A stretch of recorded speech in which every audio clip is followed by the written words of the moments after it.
علیکم ورحمۃ اللہ۔ سب سے پہلے تو معذرت ہے تاخیر کی۔ بات یہ ہے کہ آنے سے پہلے میں ویری کے اوپر جو دیکھ رہا تھا نوٹس، تو پتہ چلا کہ ایک دو ضروری حوالے جو اس کو جھٹلانے کے لیے ہمیں چاہیے تھے وہ موجود نہیں تھے۔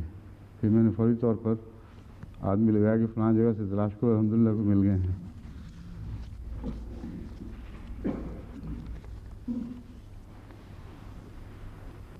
اعوذ باللہ من الشیطان الرجیم، بسم اللہ الرحمن الرحیم۔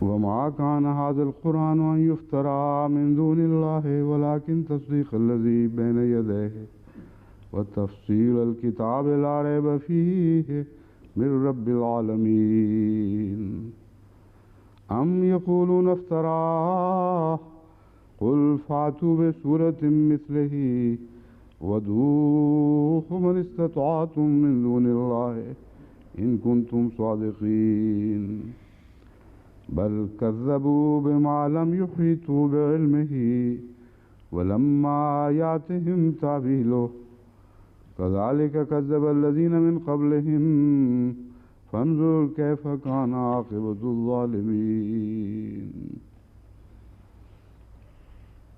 وما كان هذا القرآن أن يفترى من دون الله، کہ قرآن ایک ایسی کتاب ہے ہی نہیں کہ اللہ کے سوا کسی اور سے ایسی کتاب بنائی جا سکتی ہو۔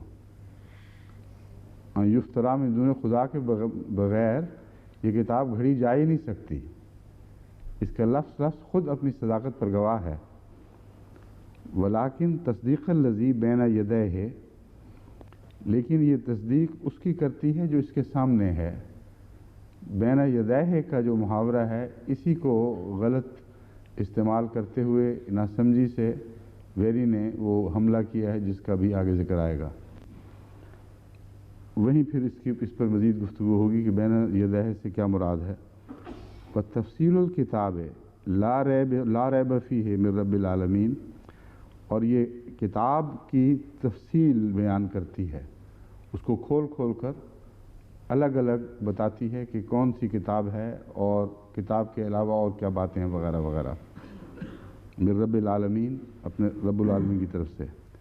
ام یقولون افترا، کیا وہ کہتے ہیں کہ اس نے افترا کر لیا؟ قل فاتوا بسورۃ مثلہ، ان سے کہہ دے کہ کوئی صورت اس کی مثال لا کے تو دکھاؤ۔ وَدُوا مَنِ اسْتَطَعْتُم مِّن دُونِ اللَّهِ إِن كُنتُمْ صَادِقِينَ، اور خدا کے سوا جس کو چاہو اپنی مدد کے لیے بلاتے رہو اگر تم سچے ہو۔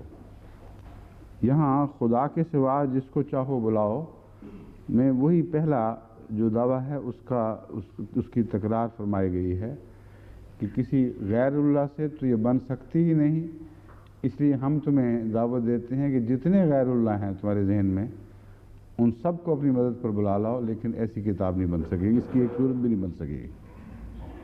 بل کذبوا بما لم یحیطوا بعلمہ، مگر انہوں نے جھٹلا دیا ہے ایسی بات کو جس پر ان کا علم احاطہ نہیں کر سکا یا کر سکتا۔ ولما یاتہم تاویلہ، اور اس کی حقیقی سچی تشریح ابھی تک ان کو معلوم نہیں ہو سکی تھی۔ کذالک کذب الذین من قبلہم، اسی طرح ان سے پہلے لوگوں نے بھی سچوں کی تکذیب کی تھی یا الہی کتب کی تکذیب کی تھی۔ فانظر کیف کان عاقبۃ الظالمین، بس دیکھ کے ظالموں کی عاقبت کیسی تھی، کیسی رہی، کیا ان کا انجام ہوا۔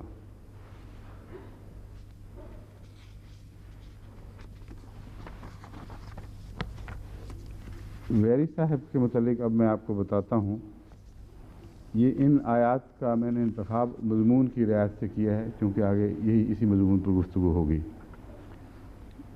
ویری صاحب وہ ہیں جنہوں نے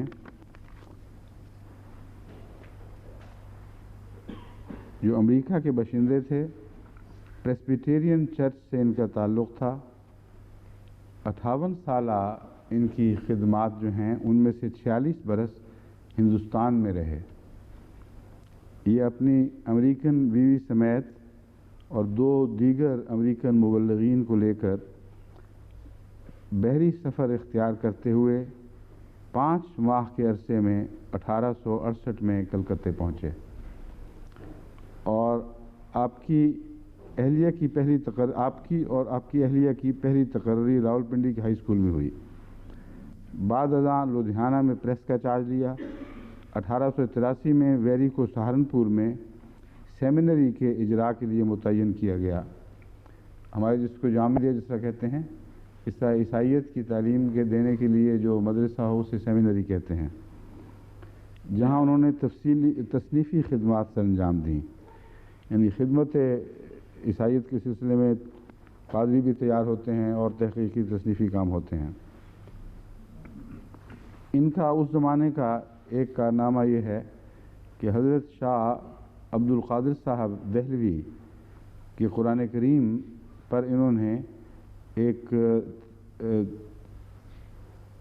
2 طرح کے کام کیے ہیں. اول یہ کہ اسے رومن زبان میں شائع کیا ہے، اس ترجمے کو منوان، اور اس کا مقصد یہ تھا کہ باہر کے آنے والے پادری جن کو اردو سمجھنا تو سمجھ نہیں آ گئی تھی، لیکن اردو کو روانی سے پڑھ نہیں سکتے تھے، تو رومن الفاظ میں حضرت شاہ عبد القادر صاحب دہلوی کا ترجمہ پڑھنے میں کامیاب ہو گئے، اس لیے ان کی خاطر یہ کام کیا گیا تھا. اور دوسرا مقصد یہ تھا کہ اس کے اوپر حواشی پر نوٹس لکھیں اور اس طرح ان کو قرآن کریم پر اور اسلام پر حملہ کرنے کے لیے تیار کریں. یہ کام بھی انہوں نے کیا. اس کے ساتھ انہوں نے ایک تمہید بھی لکھی، اور یہ جو واقعہ ہوا ہے 1876 میں ٹی پی ہیو کے دیباچے اور پادری ویری کے ایڈیشن کے ساتھ یہ قرآن کریم شائع ہوا ہے. اس طرح انہوں نے گہری تیاریاں اس زمانے سے کی ہوئی ہیں. اگر حضرت اقدس مسیح موعود علیہ الصلوۃ والسلام تشریف نہ لاتے، یعنی اللہ تعالیٰ ان کو نام مبعوث فرماتا، تو اس سے ہندوستان کی جو حالت ہوتی اس کا آپ تصور بھی نہیں کر سکتے کہ کس طرح عیسائیت کے لیے ایک کھلا میدان تھا. پورا ملک کلیتاً عیسائیت کے قبضے میں جا سکتا تھا. بہت گہری، بہت بڑی تیاریاں کی تھیں. تمام مغربی ممالک کے نمائندگان نے حصہ ڈالا ہے، باوجود اس کے کہ وہ صرف سلطنت برطانیہ کی کالونی تھا ہندوستان، مگر جس میں تمام ملکوں کے مستشرقین وہاں اکٹھے ہو گئے. انبوہ در انبوہ انہوں نے عیسائیت کے لیے اپنے علاوہ اور بھی پادری تیار کیے، اور بہت بڑی یلغار تھی ہندوستان پر، جس کے جواب میں آخر حضرت اقدس مسیح موعود علیہ الصلوۃ والسلام کو جب اللہ نے مبعوث فرمایا تو آپ نے جوابی کارروائی کی ہے. اور بعض مسلمان جو علماء جو احمدیت کے مخالف بھی ہیں، جیسا مولانا اشرف علی صاحب تھانوی، وہ یہ لکھنے پر مجبور ہو گئے ہیں کہ اگر مرزا غلام احمد قادیانی اپنی اس ترکیب کے ساتھ عیسائیت کے خلاف جوابی کارروائی نہ کرتا تو ہندوستان پر ان لوگوں نے چھا جانا تھا.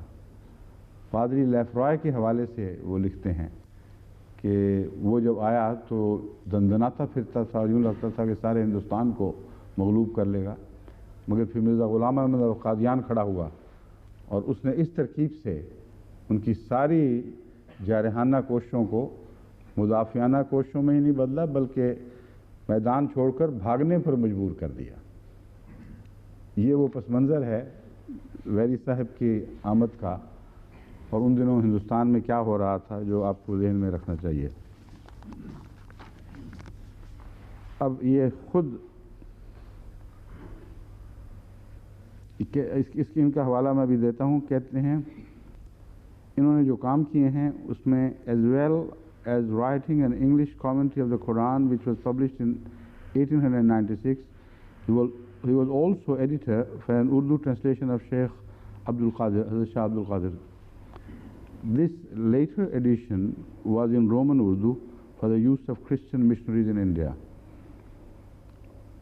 On the Quran, where he said he wished to bring to light.